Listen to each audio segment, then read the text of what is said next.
It's Sunday morning on CBS, and here again is Charles Osgood. 150 years later, and Americans still cannot agree on the real meaning of the Civil War. The conflict began in April of 1861. By the time it was over, 4 years later, more than 600,000 soldiers, both North and South, were dead. No war has claimed more American lives. Martha Teichner is in South Carolina, where it all began.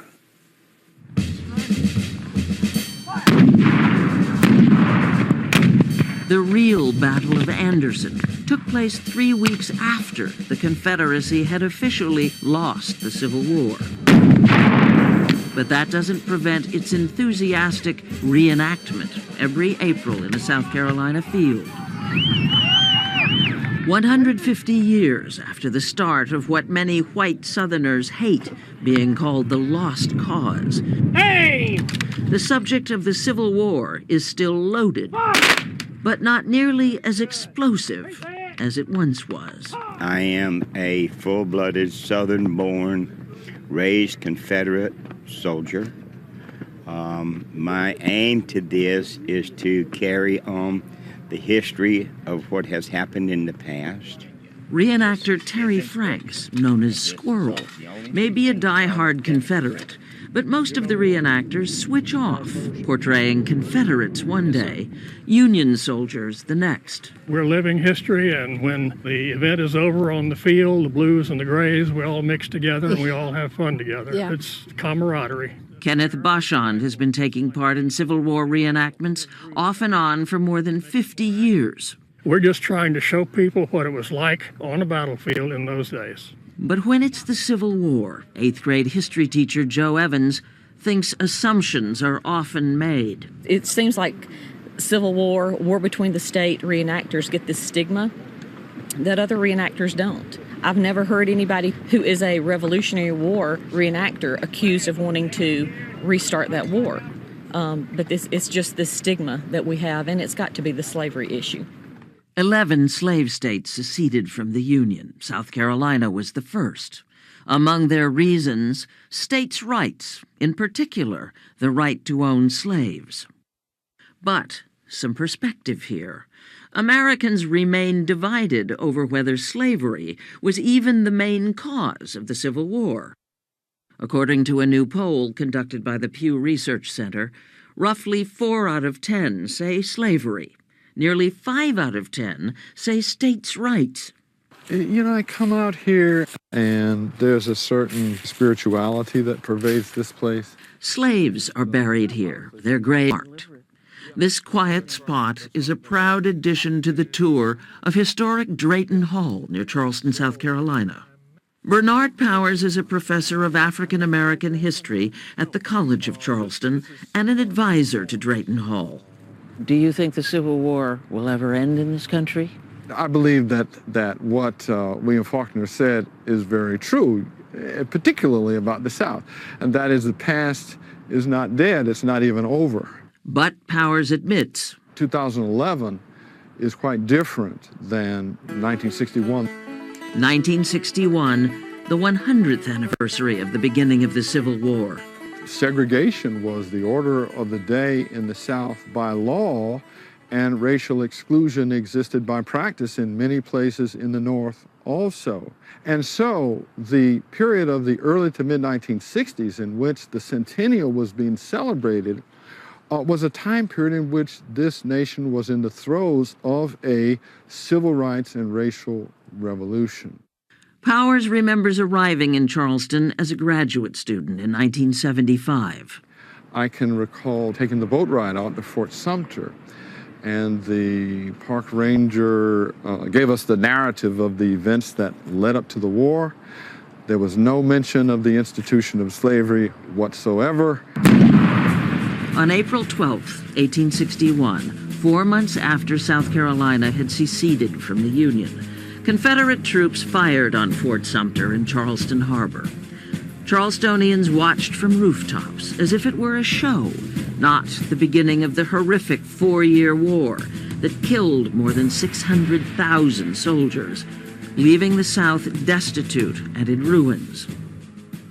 Compared to the 100th anniversary, Fire!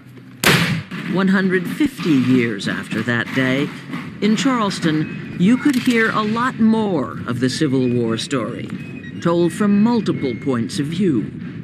These shackles were used for a child. Nicole Green is director of the Old Slave Mart Museum. Visitors are really changing. They want the real story, and they want that story from different perspectives. Visitors who are coming to hear that sort of Gone with the Wind, hoop skirts and mint juleps story, they're few and far between. But you discover in Charleston how many people see the Civil War as their own history, triumphant and tragic. This flag with the holes in it is the first Confederate flag that flew at Fort Sumter. I'm proud of the people that put it there. I'm glad that it survived so we can show people like you the real things.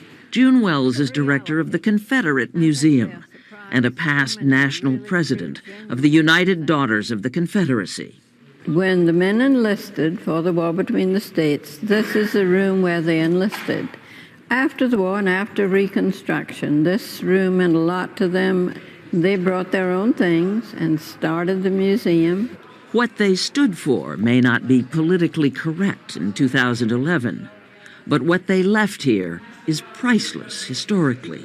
This is our lithograph of the Ordinance of Secession. There were 171 men who signed it, and they only made one for each man, no more. One of my ancestors signed it, Merrick Ezra Carn. If you look to the right, you'll see another name, Williams Middleton. What was his thinking? Was it slavery? Was it money? The combination of so many factors. Slavery was certainly a dominant, if not the dominant factor. Charles Duell is a descendant of Williams Middletons. But also, I think there was a feeling among people like Williams Middleton that they were kind of doing what their grandparents had done in revolting against the British Crown. After the American Revolution, there would have been no United States if the framers of the Constitution hadn't kicked the can down the road. They left the slavery issue to future generations to resolve. Williams Middleton's great-grandfather was president of the First Continental Congress. His grandfather was a signer of the Declaration of Independence. They were founding fathers of the Union Williams Middleton risked his family's fortune to break apart. Union soldiers burned the Grand Plantation House at the end of the Civil War. Only one wing was left standing. Today, Charles Duell is president of the foundation formed to preserve and maintain Middleton Place and its spectacular gardens, a National Historic Landmark. In my childhood, I would ask about the Civil War, and the subject was avoided. My grandparents, and I think many people of their generation, were a little too close to it to want to really put it out on the table. Duell did want to put it out on the table. Attitudes have evolved. The research had come up with 2,800 names of slaves that had belonged to the Middleton family. Middleton Place was one of the first Charleston area plantations to showcase the slave side of its history. Clearly, slavery was horrific, a terrible institution, but it was what it was. And I think for us as human beings today, to have a sense of history and a sense of place, we need to know the facts. And this is where the worst of the fighting. This is where, by the next day, you couldn't take a step without stepping on someone. In Franklin, Tennessee, where one of the bloodiest battles of the Civil War took place, 10,000 soldiers, most of them Confederate, were killed, wounded, or just disappeared in 5 hours of fighting. Just look at what's there now. Robert Hicks is the author of The Widow of the South, about the Battle of Franklin. He helped found Franklin's Charge, dedicated to preserving the battlefield. He calls this place hallowed ground. How is it that what you describe as hallowed ground has become a Domino's Pizza? I think that Franklin wanted to forget, remember 750 men and women, children, black and white, crawl out of their cellars, and they're faced with 10,000 casualties. I think they wanted to move on. Nearly 1,500 Confederate soldiers killed in the Battle of Franklin are buried here, next to what was a golf course. The golf course, the cemetery, all of this was part of the battlefield. We were able to raise over $5 million to buy this. It'll be completely reclaimed. No golf tees, no tennis courts. You'll see the battlefield where many of these boys died. Something important happened here. This place and in all the battlefields.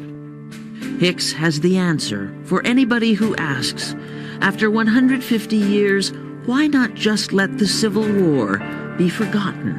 It's something to be honored and to be commemorated and to be remembered, because that's how we got to here. And I think that is such a key piece of the puzzle of what it is to be an American.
Just stay where you are. Ladies and gentlemen, you'll have to get off the train. Where are we? We've been detoured. We're at Harper's Ferry, miss. Now, please hurry. They already shot one man. Come on.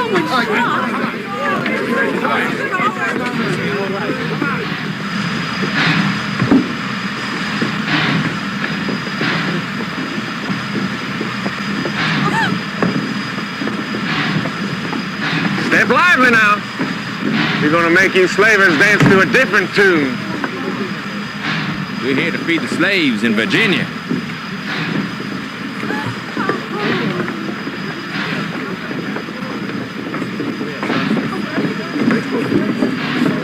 I demand to know why we're being held like this.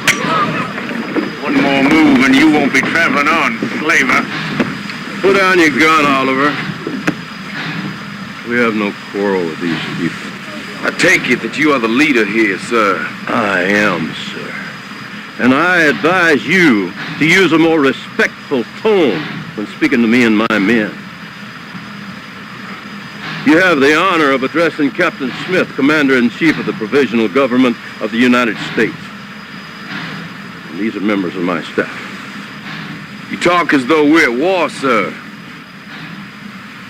We most certainly are at war.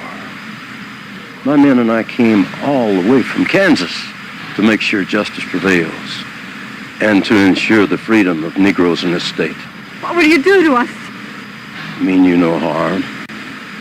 But the militia must be convinced of our purpose, to free the slaves of this state. Then they call for a truce,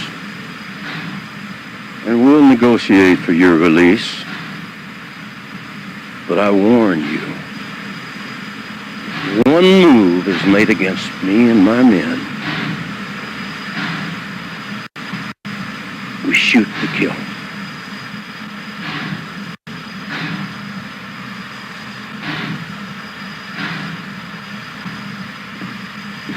All right, slavers. Into the station house. You heard the man. Move on, lady. Get in there. Step lively now. He's magnificent, isn't he? Julia. I was taking your advice, Mr. Maine, and I was going back to my nigger husband. But Grady found me first, along with his brave soldiers. Don't you see you're in terrible danger here? Stay where you are. We got orders to shoot anyone who give us trouble. And surely you can guess who issued those orders, Mr. Maine. He may call himself Captain Smith, but we know who he is, don't we? We once talked about the man who would save this country. And I am so happy you have finally met the great John Brown. Grady, you have to get her away from here. Don't you know what's going to happen to all of you? Listen to me. I don't want to hear nothing from you. So go on with the orders. Before I kill you.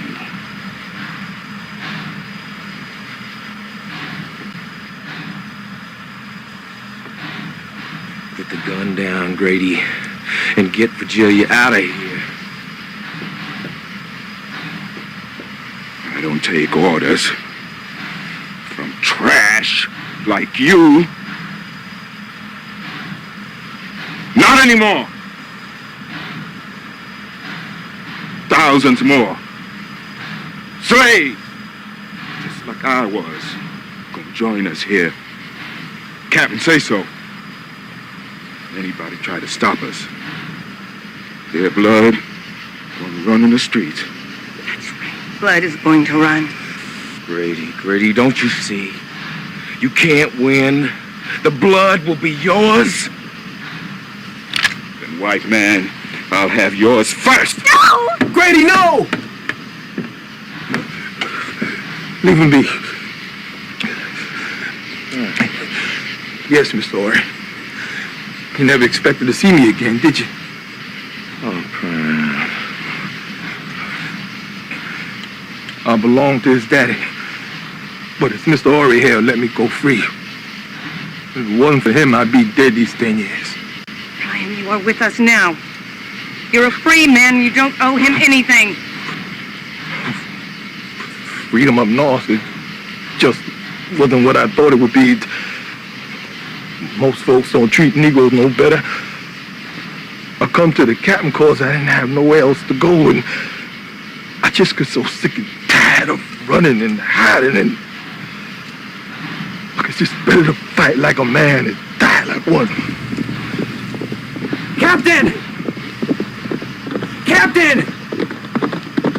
I heard the militia's on its way, and some of them town folks got guns, too.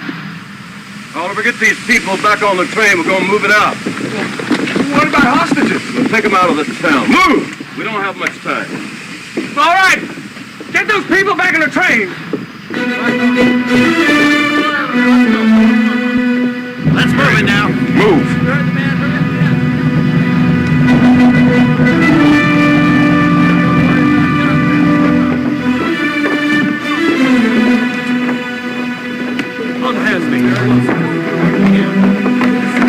Julia, you gotta get back on the train. There's no place for you. No, I'm not leaving. It's too dangerous. I love you. I want to be with you. Julia, don't. Gotta let me go. All right, get them locked out of there. We ain't got much time now.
You gotta hide. I'll come back for you later. No, I'm gonna stay with you and fight. Julia, please. Please, man, you got to.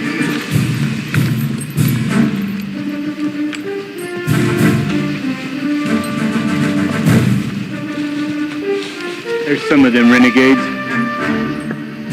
Ready?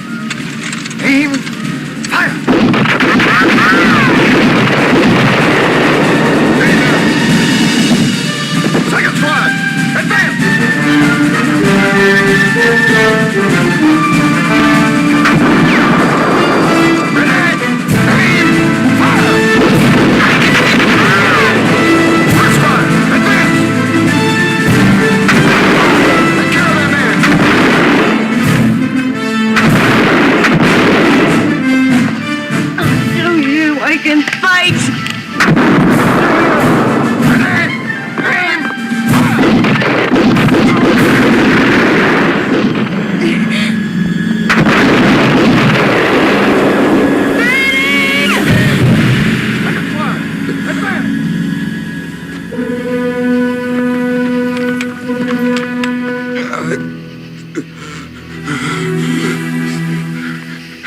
Please.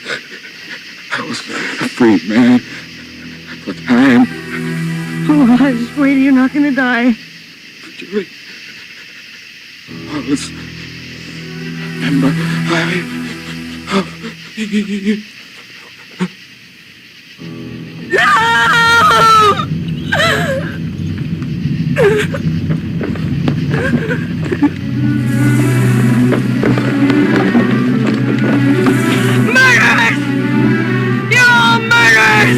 Come on. Don't you touch my husband! I'll see you rot in hell first!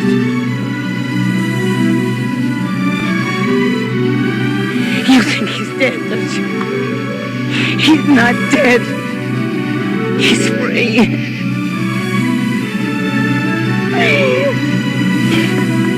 Come on, Missy, let's go. Come on, man.